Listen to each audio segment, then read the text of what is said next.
तो स्वामी जी ऐसा है जैसे सूरज को काले बादल घेरे लेते हैं और फिर उसकी रोशनी जो है ज़मीन तक आना बंद हो जाती है। फिर काले बादल, तेज़ हवा का झोंका आता है, काले बादल छट जाते हैं। रोशनी फिर अपने हिसाब से पृथ्वी तक पहुंचती है, जीवन का संचार शुरू होता है। तो इसमें समझने वाली बात है कि सूरज का भी अपना कोई एजेंडा नहीं है, कोई पर्पस नहीं है। सूरज की मौज है, वो ज्वलंत है, वो तेजवान है, तो उसकी उससे रोशनी निकलती है, किरणें निकलती है और वो फिर जमीन पे जीवन का कारण बनती है। अच्छा, बादलों का भी कोई पर्पस या ऐसे कोई एजेंडा नहीं है कि रोशनी को रोकना ही है। बादल भरे हुए हैं, इसीलिए वो काले हैं और ऐसे ही घूमते घूमते उसी हवा की झोंका की वजह से वो पूरे के पूरे एक हो जाते हैं आसमान में और रोशनी की जगह रुक जाती है। फिर उसी हवा का झोंका आता है और बादल छलक जाते हैं या अलग अलग हो जाते हैं और रोशनी के रास्ता फिर से खुल जाता है। अच्छा, इसमें हवा का भी अपना कोई एजेंडा नहीं है कि मेरे को रोशनी को मुक्त कराना है इन काले बादलों की छटा से। सो मेरे कहने का मतलब ये है कि यहाँ पर किसी का कोई पर्पस नहीं है। यहाँ पर कोई जीवन का अपना कोई पर्पस नहीं है। जीवन बस है अकारण ना। मौज जरूर है, आनंद जरूर है, पर्पस किसी का नहीं है। तो चाहे हवा, चाहे रोशनी, चाहे बादल, सबका अपना आनंद है। हवा का आनंद है बहते रहना और सूरज की किरणों का आनंद है जीवन का प्रसार, प्रकाश का फैलाव करना। आनंद है, स्वभाव है। आनंद को आप स्वभाव की तरह भी सीख लेते हैं कि सूरज का स्वभाव है। सूरज के कारण कभी ठंडी हवा नहीं बहेगी, है ना। सूरज का स्वभाव है ज्वलनशील रहना, प्रकाश का फैलाव। बादल का स्वभाव है पानी को बरसाना। हवा का स्वभाव है बहते रहना। तो निज के स्वभाव को जानना और उसमें जीते रहना अपने आनंद के हिसाब से, ये ऊंचे से ऊंचा ध्यान और ऊंचे से ऊंचा क्या कहते हैं आनंद, और जो भी आप इसकी व्याख्या कर लो, नाम दे दो, है ना।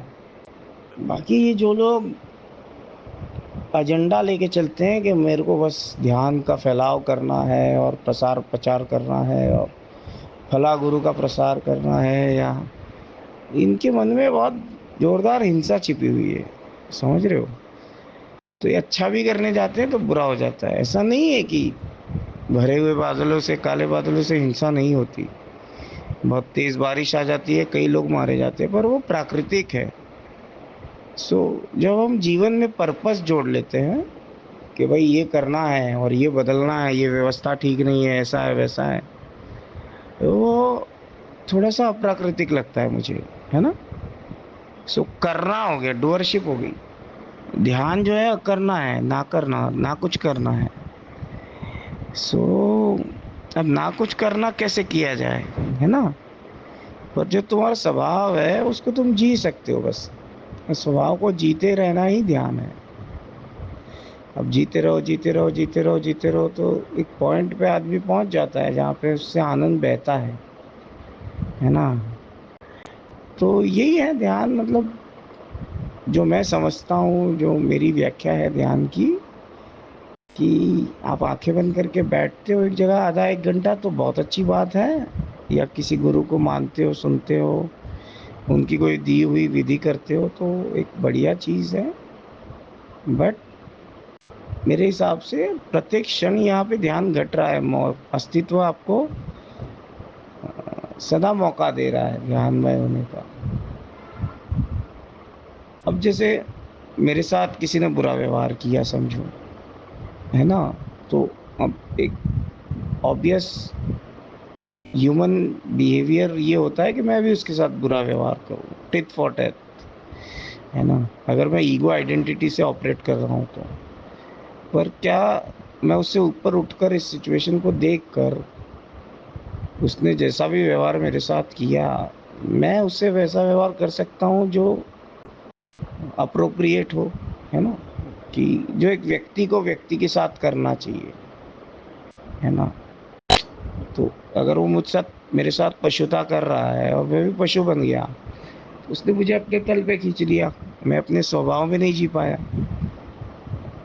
जबकि मैं एक व्यक्ति हूँ, एक इंसान हूँ, मनुष्य हूँ, तो मनुष्य को जैसा भी व्यवहार करना चाहिए, अगर मैं उससे वैसा व्यवहार करता हूँ, तो एक तो उसने मुझे ऑपरेट नहीं किया, है ना? मैंने अपना निर्णय लिया कि अभी इस क्षण में मैं कैसा व्यवहार करूँगा उसके साथ। और दूसरी चीज़, मेरे अंदर जो अहंकार है उसको भी मैंने डिफीट कर दिया कि भाई ठीक है, मेरे ईगो को बुरा लगा, चोट पहुँची, but I choose to be generous, I choose to be good, because it's good to be good.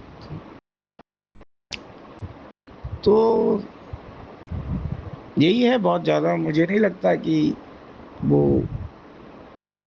विधियाँ और वो सारी बहुत उपयोगी है, मैं उनके अगेंस्ट में भी नहीं हूँ, है ना? इनिशियली तो आपको उन्हीं का सहारा लेना पड़ेगा, पर जीवन भर अगर हम वही करते रहे तो थोड़ा-सा मुझे लगता है कि हमें आत्मनिरीक्षण की ज़रूरत है।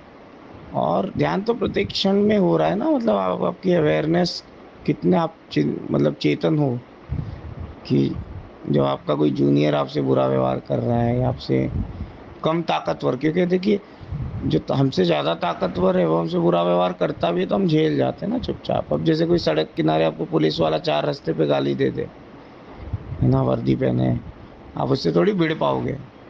तो आप उससे माफ़ी माँगते हो, भले आपकी गलती हो या ना हो, और चुपचाप निकल जाना चाहते हो। वहीं कोई कमज़ोर रिक्शे वाला या कोई लॉरी वाला, फेरी वाला अगर आपको गाली देता है या कुछ उल्टी शब्द कहता है, आप तुरंत उससे मरने मारने पे आमादा हो जाते हैं।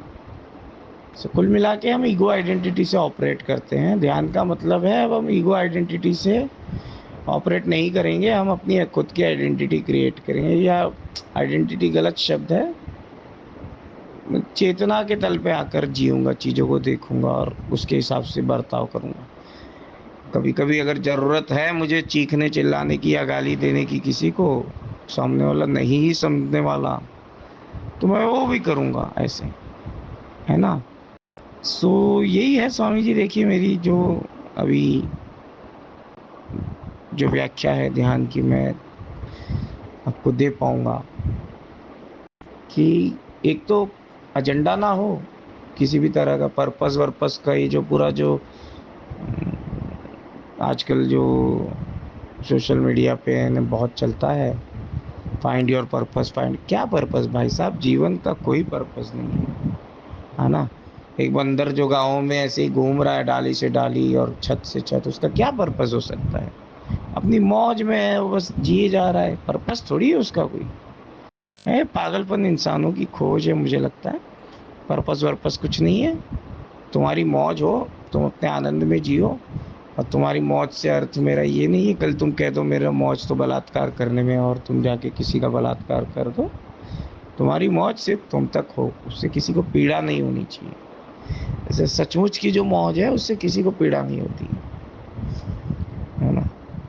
तो अब ज़्यादा बोलने का ये दिक्कत है कि आप बोलते जाओ, फिर बात में से बात निकलते जाएगी, फिर इसको समझाओ उसको समझाओ और तर्क और कुतर्क और वितर्क और कई तरह की चीज़ें निकल जाती है। बस ये है कि आप अपने स्वभाव को ढूंढे, अगर आपका स्वभाव पवन की तरह बहना है तो बहते जाइए, उससे आप जिसको भी छू के निकलेंगे अपने आप उसको शांति का एहसास होगा, है ना? और आपका स्वभाव अगर प्रकाश की तरह है, सूरज की किरणों की तरह है, तो वैसे फैलते जाइए।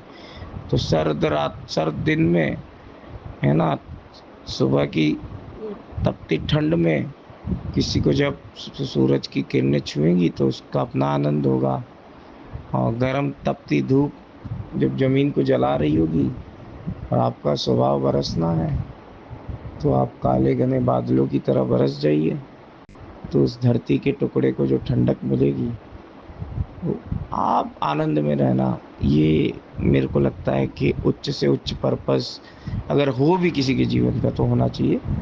बाकी ये जो दुनिया में क्रांति लाना चाहते हैं और जीवन बदलना चाहते हैं लोगों का, ये लोग अंत में बर्बाद ही करेंगे, है ना। सो अपनी मौज में जियो, कोई मिल जाए साथी जो तपती धूप में हो और उस पे तुम बरसना चाहो तो बरस जाओ, ठंडक कर दो उसे। बाकी ये सब बेकार की बातें मुझे लगती है। सो मुझे लगता है बहुत बोल लिया मैंने, अपनी बात को समाप्त करूँगा। यही है कि निज आनंद को खोजो और उसमें आराम से जियो, है ना। चलिए स्वामी जी।